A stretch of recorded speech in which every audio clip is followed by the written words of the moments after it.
What if everything you believe about yourself, your choices, your control over life was just a story?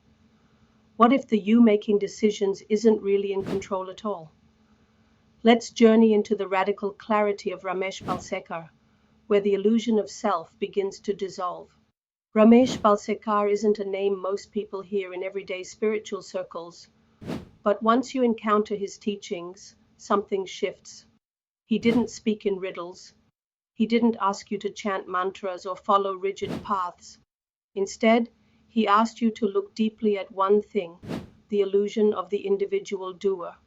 A devoted disciple of Nisargadatta Maharaj, Balsekar spent the second half of his life translating the wisdom of Advaita, or non-duality, into everyday language, making ancient spiritual truths feel real, accessible, and profoundly relevant in our modern lives.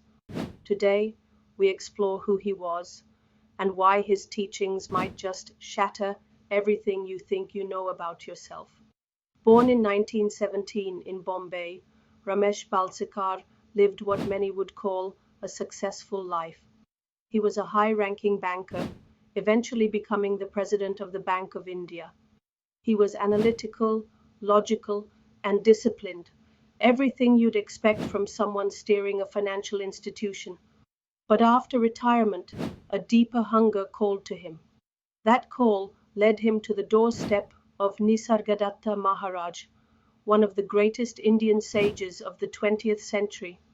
There, Balsekar didn't just find a teacher, he found the end of questions. He realized that what he had spent a lifetime trying to understand through intellect could only be grasped in silence and surrender. Here are 5 of Ramesh Balsekar's most profound teachings.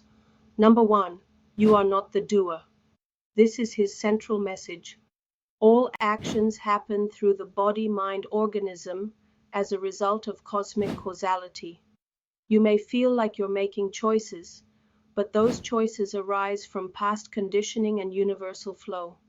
Realizing this takes away guilt and pride. Number 2, life is a flow. Let it happen. He described life as a river, effortlessly moving. Resistance only creates suffering. Acceptance isn't passivity, it's alignment with what is. Number 3, the ego is a function, not a reality. He never demonized the ego. Instead, he explained it's simply a part of the functioning of life. You don't need to kill it. Just stop identifying with it. Number 4, enlightenment is the collapse of the questioner. Enlightenment, Balsekar said, isn't some mystical state. It's the disappearance of the one who keeps asking, how do I get enlightened?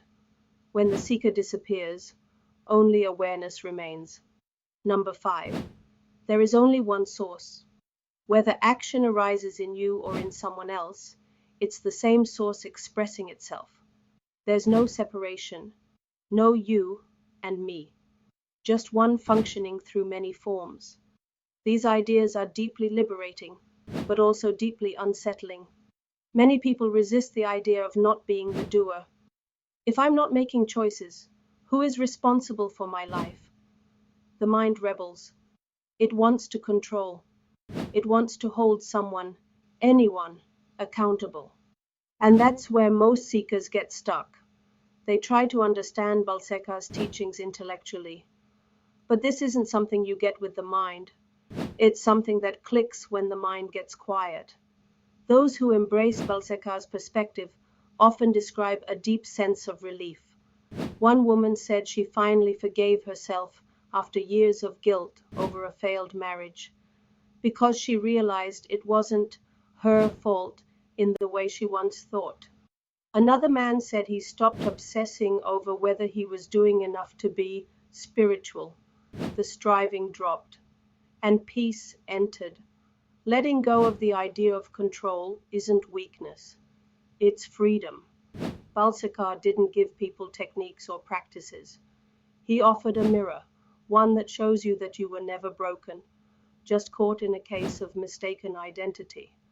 Once the idea of the personal doer drops, what's left? Stillness, clarity, presence.